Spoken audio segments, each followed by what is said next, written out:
जो जेंजी हैं वो भरोसा तो करना चाहते हैं एस्ट्रोलॉजी पर, लेकिन उनका ये विश्वास जो होता है वो तब होता है जब वो प्रैक्टिकली और एविडेंस के साथ किसी चीज को जाने समझें, उसके बाद ही वो भरोसा करना चाहते हैं। इसको लेकर सबसे बड़ी चीज जो आती है वो ये कि ग्रह नक्षत्र जो हैं वो हमसे लाखों करोड़ों किलोमीटर दूर हैं। उनका असर यानी कि सेलेशियल बॉडी का असर हमारे ऊपर, किसी पर्सन के ऊपर कैसे पड़ता है? देखो, इसके लिए मुझे सारे ग्रहों में जाने की जरूरत नहीं है। उन जेंजीज को भी मैं बताना चाहूंगा कि उनको सिर्फ ये समझने की जरूरत है कि अगर विटामिन डी की कमी है तो विटामिन डी की कमी क्यों होती है, क्योंकि आप सूरज की रोशनी अपने ऊपर नहीं ले रहे हो। यानी कि अगर आपने सूरज की रोशनी को अपने ऊपर लिया होता थोड़ी देर, तो आपको विटामिन डी की प्रॉब्लम ना हुई होती।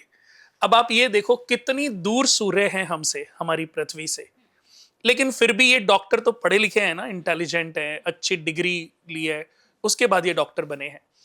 तो वो भी क्यों सलाह दे रहे हैं? क्योंकि वो जानते हैं कि अगर विटामिन डी की नेचुरल कोई थेरेपी है तो आपको सूरज की धूप हमेशा थोड़ी देर लेनी चाहिए। अब जब हम धूप में जाते ही नहीं है, घर में एसी, ऑफिस में एसी, स्कूल में एसी, गर्मी देखते ही नहीं है, तो विटामिन डी की वजह से हमारी बॉडी में कुछ ना कुछ ऐसी प्रॉब्लम्स आती हैं कि डॉक्टर भी हमें कहने पर मजबूर हो जाता है कि या तो आप धूप लो, नहीं तो फिर दही खाओ, नहीं तो विटामिन डी की कुछ गोलियां हैं वो लिख देते हैं। लेकिन अगर विटामिन डी की गोलियां लिखी हैं तो आपके बॉडी को वो हार्म्स पहुंचा रही है, नुकसान पहुंचा रही है किसी ना किसी वे में, और भविष्य में उसका इफेक्ट आपके किडनी पर पड़ेगा।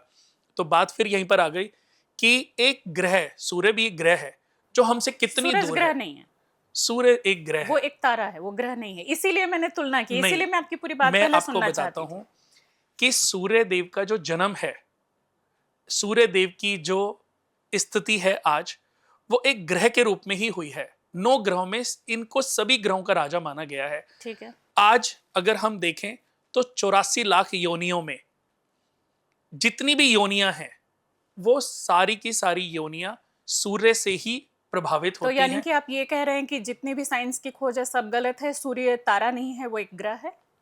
देखिए, अभी फिर मैं उसी पे आ जाता हूं कि साइंस ऐसी बहुत सारी चीजें हैं जिनके बारे में अभी खोज कर रहा है। बिल्कुल, साइंस लेकिन मानता है इस चीज को।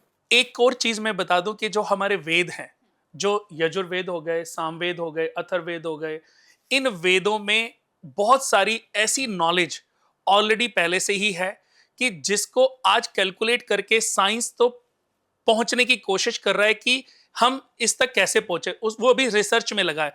यानी कि वो जब तक अपनी रिसर्च को पूर्ण नहीं कर लेता वो उसको नहीं मानता। लेकिन कभी कभी ऐसा भी होता है कि जो चीज की हम रिसर्च कर रहे हैं या जिस चीज तक हम पहुंच गए, वो ऑलरेडी हमें कहीं ना कहीं से हमने उसको आधार बनाया है।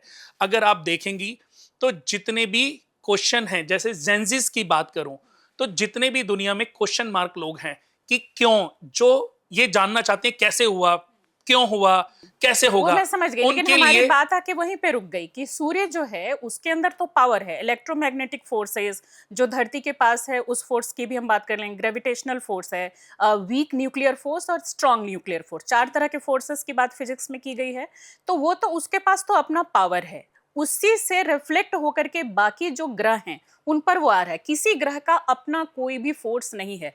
पृथ्वी का है, बाकियों का भी जो ग्रेविटेशनल फोर्स है बाकियों में थोड़ा कम है, पृथ्वी में ज्यादा है। तो उनका जब कोई फोर्स ही नहीं है, वो हमारे ऊपर कैसे असर डाल सकता है? सूर्य जो है उसके पास तो अपना फोर्स है, चलिए आप उसको तारा नहीं मानते हैं, ग्रह ही मान लीजिए, लेकिन हीलियम हाइड्रोजन सब टूट रहा है, वहां पे चेंजेस हो रहे हैं, उससे लाइट है, उससे क्या इसको बोलते हैं, गर्मी है, ये सारा कुछ आ रहा है हमारी बॉडी पे, डेफिनेटली उसका असर पड़ेगा। लेकिन किसी भी ग्रह दूसरे किसी के पास, आप बृहस्पति की बात कर लीजिए, हाँ, शुक्र की किसी बात के कर पास लीजिए, अपनी पावर अपना नहीं कुछ है। नहीं है, तो उनका सारे असर ग्रह हमारी बॉडी सूर्य पे से ही कैसे पावर पड़ेगा? लेकर के हाँ, प्रभावशाली होते हैं हाँ। और अपना प्रभाव और डालते वो हैं। बिल्कुल मतलब बहुत ही नगण्य होता है, जो सूर्य से लेकर के वो रिफ्लेक्ट करते हैं, जिस एनर्जी की हम बात कर रहे हैं वो बहुत ही नगण्य होता है, उसका कोई असर हमारी बॉडी पे नहीं पड़ता।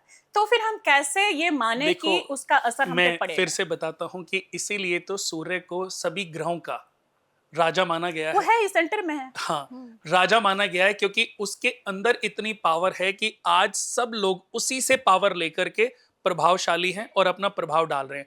अगर सूरज निकलना बंद कर दे, सूरज निकलना बंद हो जाए, तो मेरा ये मानना है कि सारे ग्रह प्रभाव विहीन हो जाएंगे, अपना प्रभाव ही नहीं डालेंगे। फिर हमारी जो ये 84 लाख, फिर बात करें जो 30 लाख जो वनस्पति योनियां हैं, फिर 9 लाख जो सब पे जलचर असर योनियां पड़ेगा, हैं, सब फिर चले 11 जाएंगे। लाख जो हाँ, कीड़े मकोड़े हैं, फिर 10 लाख जो पक्षी हैं, 20 लाख जो चले पशु जाएंगे, हैं, सब चले जाएंगे। 4 लाख जो मनुष्य की योनियां हैं, वो तो मैं सब मान चले रही हूँ जाएंगे। कि उसका असर तो बिल्कुल पड़ेगा, लेकिन इन ग्रहों की, जो हम ग्रहों की बात कर रहे हैं, उनका असर हमारी बॉडी पे कैसे पड़ा, एस्ट्रोलॉजी उसको कैसे डिफाइन करता है?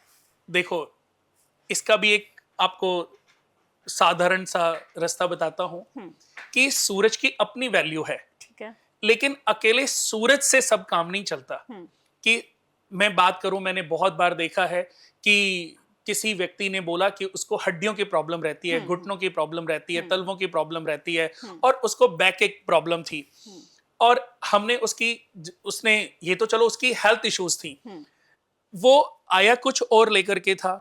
कुंडली को देखा, कुंडली में चार्ट बना, उसकी कुंडली बनी कर्क लगन 10वें घर में, उसके केतु बैठे हुए थे। तो मैंने सिर्फ उसको एक क्वेश्चन ही किया, हाँ। कि आपको हड्डियों से रिलेटेड बैक एक या घुटने या तलवों से रिलेटेड कोई प्रॉब्लम तो नहीं थी? जैसे हमारी कुंडली के भाव हैं, ये भी एक मनुष्य की आकृति है। जैसे ये हमारी पूरी आकृति है, ठीक है। ऐसे ही कुंडली में भी भाव की एक आकृति है। इन भावों में, हर भाव में हर एक ग्रह का अपना रोल है, हर एक शरीर के अंग का रोल है। इसमें भाव में राशियां हैं, इन राशियों में ग्रह विद्यमान हैं, उनका अच्छा होना और बुरा होना, इसके इफेक्ट हमारी बॉडी के ऊपर पड़ते हैं। सूर्य से ग्रह पावर तो लेते हैं, लेकिन इनका नेचर, बिहेवियर इनका अलग अलग है।